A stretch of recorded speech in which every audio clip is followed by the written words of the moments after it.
Hey guys, welcome to the new movie review. Today we're doing Strange Worlds by Disney. So let's keep general thoughts. I actually really like this movie. I like the not fantasy setting, but I want to say it's just like a sci-fi setting because they're in all these monsters and the strange worlds, almost like sci-fi kind of setting. But if we figure out what it actually is by the end of the movie, you'll be like, oh, interesting. But the movie's good. I really do recommend it. It is a fun Disney movie. I do recommend this. So this movie is about a guy who's like this big adventurer guy who goes on all this stuff. He's the dad, and he's going on. I forget. I have no idea on names, so sorry if I do not remember any of the names, but dad is like a big adventurer guy, and his son kind of doesn't want to do that. It's like it's not his thing, and he likes to, hey, they go on this, they talk about them going on missions and stuff, and they go on this one mission, and to do this thing, to explore, and he's like, hey, found these things, we're looking for something to help save the town, and these plants right here, they could help save the town. So dad was like, hey, I want to go to this ridge, we need to do this, he's just trying to go for the next adventure kind of thing. I'm like, and then eventually he just leaves. Like, I'm going, I don't care, I'm going. And everybody else who's on the team is like, no, this is the right decision. Stay here and do this, but he goes off. He goes back, they take what they found back to the thing to save the town, and it works. And they keep the town,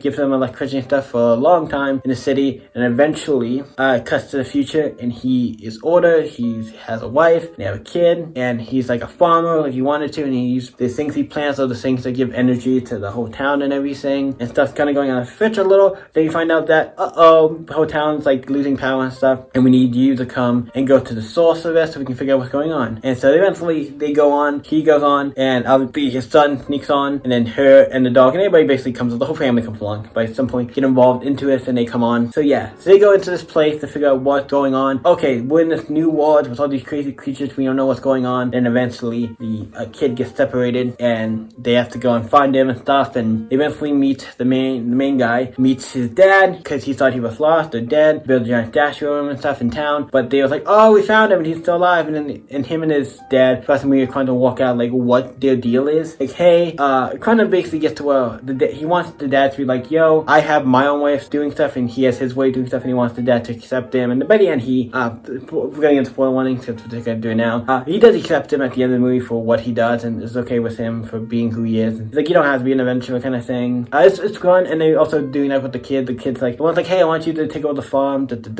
one's like, I want you to be an adventurer, do this. Kind of like what both of the dads are doing. His dad, and then the kid's dad, and then the other dad's dad, they were both trying to give him that. He's like, I want to do my own thing. Also, he's gay. The guy likes in the beginning, we find that out. But and that's just a minor thing. It's not really super, integral to it. It's not something I'm like, oh my god, he's gay. I'm like, okay, he's gay. He's gay. End of story. There's nothing else we need to say. He's gay. Okay, he likes the guys. It's not really that big a deal. But eventually figure out he needs to be his own guy. They're like the parents. The dad's like, okay, you need to do whatever you want to do kind of thing. And then at the end, they figure out what the deal is with everything, and figure out how to stop this thing from happening, how the power source is losing all this thing, and how they have to do it. Basically, the crew, the son and everything's like, hey, don't do that. This is we find out that the entire thing we're living on is like a planet. It's like a person, like a giant monster thing, and we're living on it kind of thing. We found out everything on the inside. It's like the thing that we're taking his energy from. It's like it's hot and stuff, and we gotta protect it and all this stuff. And it's great finding out this thing's giant creature, and they're living in it. It's really cool. I really thought it was cool, and they saved the day at the end, and the dad comes back and helps and saves the day and everything. It's great. That's a fun movie. It's a fun, I want to say sci-fi. If you saw in the trailers, they kind of give that old school vibey, adventure, kind of oh, going on an adventure kind of thing. And the 1940s, going on an adventure. That old school kind of adventure or old school movie vibe. It's cool. I like it. Old school style. I like it. It's fun. I like it. I give it a solid, I would say, I was going to give it an 8, but I think we'll give it a 7. It's good. I do think the other Disney movies I like more, but it's still one of my higher. It's good. It's really good. I do think it's recommended. I gave it a 7 because I know there's ones I like more than this. I think they're better, but this is still a solid film. I do recommend it. Have you guys seen Strange Worlds? Let me know in the comments down below. You guys can always stay epic. See you in the next video, guys. Bye.